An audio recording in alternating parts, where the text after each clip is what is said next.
বৈষম্য বিরোধী ছাত্র আন্দোলন দমাতে পুলিশের ভূমিকা ছিল বিতর্কিত। সমন্বয়কদের হেফাজতে নেওয়া গুলি চালিয়ে শত শত ছাত্র জনতা হত্যার নির্দেশদাতা পুলিশের শীর্ষ কর্মকর্তাদের নেই হদিস। প্রায় ৮০০ পুলিশ সদস্যের খোঁজ মিলছে না। পলাতক এসব কর্মকর্তার মধ্যে আছেন সাবেক এসপি প্রধান মোহাম্মদ মনিরুল ইসলাম, সাবেক ডিএমপি কমিশনার হাবিবুর রহমান, ডিএমপির গোয়েন্দা শাখা ডিবি সাবেক প্রধান মোহাম্মদ হারুন আর রশিদ, যুগ্ম পুলিশ কমিশনার বিপ্লব কুমার সরকার, অ্যাডিশনাল ডিআইজি প্রলয় কুমার জোয়ারদার, ঢাকা জেলার সাবেক ডিআইজি সৈয়দ নুরুল ইসলাম সহ আরও অনেকে। পুলিশের শীর্ষ কর্মকর্তা অনেকের বিরুদ্ধে একাধিক হত্যা মামলা হওয়ার পরও কেন আইনের আওতায় আসছে না তা নিয়ে রয়েছে ধোঁয়াশা।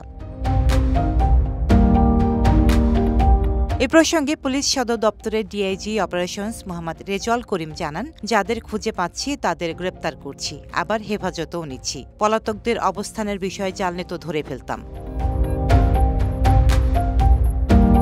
এখন পর্যন্ত সাবেক আইজিপি চৌধুরী আবদুল্লাহ আল মামুন, সাবেক আইজিপি শহীদুল হক ও সাবেক ডিএমপি কমিশনার আসাদুজ্জামান মিয়া গ্রেপ্তার হয়েছেন।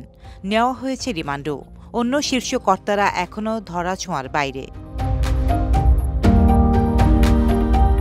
পুলিশ সদর দপ্তরের সূত্র মতে ৫ই আগস্ট আওয়ামী লীগ সভাপতি শেখ হাসিনার পতনের পর প্রায় ৮০০ পুলিশ সদস্য এখনও কাজে যোগদান করেননি। তারা কোথায় আছেন সে বিষয়ে তথ্য নেই পুলিশ সদর দপ্তরে।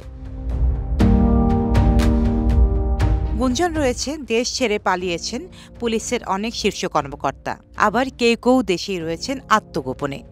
ডেস্ক রিপোর্ট, সাম্প্রতিক দেশকাল।